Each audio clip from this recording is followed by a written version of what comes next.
Welcome to this week's OK at Work with myself, Sarah Sawyer, and my colleague, Russell Berger. So this week, we're still talking about the updates to mask guidance. Last week, we had a quick episode around the changes from the CDC guidance around wearing masks for fully vaccinated individuals, and the changes that were happening at the federal level versus the changes that are happening at the state level, and how to be compliant and what to know and where we're headed. So we want to talk a little bit more about where we're headed. So, there's going to be a lot of changes in the next couple of weeks as these restrictions are removed. But I think it's going to really put employers in a position where it's going to be a little confusing again around, well, what are my obligations? What should I do with unvaccinated people? What type of advice are you giving your clients, Russell?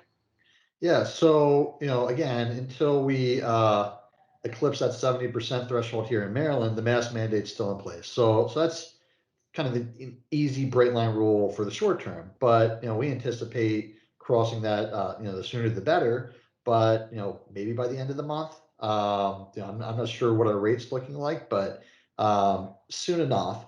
And so when we get to that point and there's no mask mandate, what we're left with, and what generally we've been advising our clients is, hey, we're not epidemiologists, we're not public health specialists. Just follow the CDC guidance. That's a good framework for establishing a policy. And now the CDC guidance is fully vaccinated people don't need to wear a mask. So how do you make that practical in a workplace? Are you going to police that? Are you going to have a general policy that says fully vaccinated people don't need to wear a mask? People that are not fully vaccinated do, which is really where the CDC is at.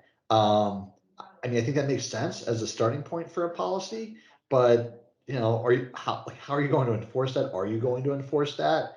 Are you going to leave it up to your employees to do what they're supposed to do? Um, do you want to leave it up to your employees? Because you might not be protecting everyone you need to protect with that type of policy. So there's a lot of uncertainty. And I think, the general point is I would certainly start with the fact the CDC is still requiring masks for unvaccinated people. And I would probably build my policy out around that based on the specifics of my workplace and kind of, you as a business owner, what your risk tolerance is for your workplace. Yeah, and it's interesting because we'll also see what the state does. So in the past, under Governor Hogan's orders, he specifically mentioned commercial office space, and there had specific call outs for that. So it will be interesting to see, if the next executive order is really just all that language is removed and everyone's just kind of left to their own devices to come up with what makes the most sense and how to manage any potential liability or manage health within your office, or whether there'll be any additional guidance there. So I think that's exactly what you said, Russell, is the place to start, is as we have been all along, is like, let's look at the documents, let's look at the guidance. Where's that starting place? And to the extent that there's gray area and confusion, which there likely will be, if I had to guess, I'll have to figure out what's most practical for your particular circumstance. Russell and I were talking the other day, and Russell brought up a good point around children not being vaccinated, not being able to be vaccinated yet. I know that they have just recently, in the last week or so, changed the guidance on children. I believe it was between 12 and 16 being able to get vaccinated. And I'm sure that down the road we'll have additional information on younger children. But that's still a concern for a lot of parents, as far as whether you can bring home the coronavirus to your house and give it to your children, who some are so small that they can't wear masks. So I think that's kind of another layer that we're still dealing with as far as the risk factor, and whether you're going to put it on individual employees and parents who are vaccinated who are still concerned to wear a mask if they're still nervous, versus having a policy, or kind of where to draw those lines. Yeah. There's a lot of moving parts, and we're certainly expecting employers to receive all types of complaints and concerns from employees, some of which the employer might be in line with, some of which the employer might think is too aggressive, too conservative. We're going to see a lot of difference of opinions now that we don't have or we expect we won't have kind of a bright line mandate from the state. And it wouldn't shock me if on the one hand, we saw employers do what the state is doing, which, professional sports leagues are doing, which is put some kind of percentage in place as a threshold for changing the rules in your place of work.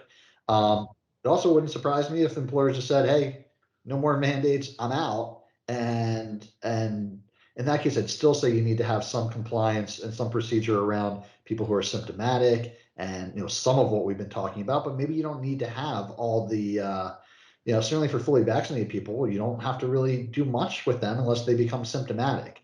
And while we don't want this to be a public health podcast, because we're certainly not qualified in that respect, I will say that I'd read something from an epidemiologist saying that there's been no reported cases of people who are fully vaccinated and asymptomatic spreading the coronavirus. So if you pay attention to symptoms, for the most part, you're going to be able to protect your workforce and their families at home as well. So again, our advice is going to be follow science, follow the guidance. Some of the stuff is going to shake out more over the next few weeks, but certainly it's a good time to start preparing for what those policies might look like.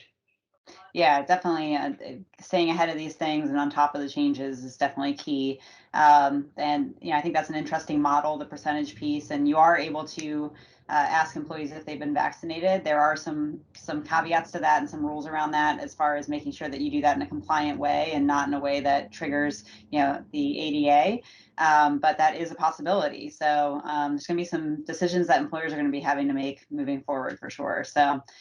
Well, thanks, Russell, and we'll stay tuned for future developments. Yeah, always stay on it, stay adaptable, stay informed. Sounds good. See you next time, Russell. Thanks, Sarah.